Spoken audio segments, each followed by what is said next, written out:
तर आपण पाहतोय लोकसभेच्या 5व्या टप्प्यातील मतदान पार पडत आहे। पहिल्या 4 टप्प्यात मतदान कमी झालं असल्यानं निदान 5व्या टप्प्यात देशाची आर्थिक राजधानी मुंबईत तरी जास्तीत जास्त मतदान होईल अशी अपेक्षा आहे।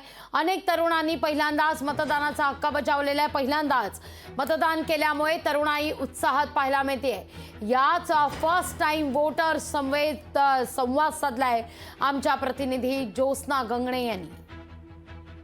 लोकसभेच्या 5व्या टप्प्यातील आज मतदान होत आहे आणि त्याचसाठी आपण आलो आहोत मुंबईतील दक्षिण मध्य मुंबई लोकसभा या ठिकाणी, जिथे आपण बघतोय की बालमोहन विद्या मंदिर या ठिकाणी अनेक सेलिब्रिटी आणि त्याचबरोबर मनसेचे अध्यक्ष राज ठाकरे यांनी सुद्धा येऊन मतदान केलेलं आहे। आणि प्रत्येक नेता असो सेलिब्रिटी असो मतदान करताना लोकांना आणि खास करून नवीन मतदारांना पहिल्यांदा मतदान जे करतात त्यांना वारंवार हे अपील करतात की तुम्ही बाहेर या, मतदान करा, कारण पहिल्या 4 टप्प्यामध्ये जे आहे ते मतदानाचा टक्का घसरलेला पाहायला मिळाला। पण असं असून सुद्धा अनेक नवीन मतदार, पहिल्यांदा मतदान करणारे काही मुलं जी आहेत, मुली जे आहेत ते बाहेर पडलेले आहेत। आपल्यासोबत असेच काही फर्स्ट टाइम वोटिंग करणारे मतदार आहेत, आपण त्यांच्याशी बोलणार आहोत। यावर्षीच माझा वोटिंग कार्ड आलं, तो मी आज वोटिंग करायला आली। मनामध्ये खूप अशी भीती होती, एक्साइटमेंट होती की कसं असेल, काय असेल। सगळा पहिला अनुभव होता, पण तो अनुभव खूप छान होता।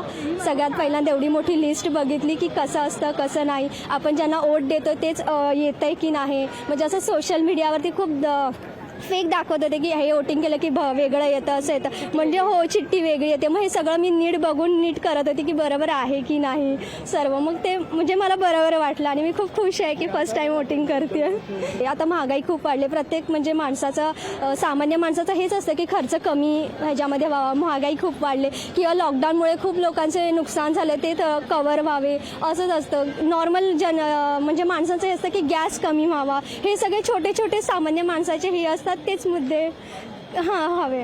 नवीन वोटर्स जे आहेत त्यांना सुद्धा स्वतःचं मत आहे, त्यांच्या सुद्धा मतदानाला तेवढीच किंमत आहे जे एक्सपिरियन्स लोक मतदान करत असतात। म्हणजे जर्नलिस्ट विनीतसह ज्योत्स्ना गंगणे, लोकशाही मराठी, मुंबई। लोकशाही मराठी, ऐका, पहा, जागरूक रहा।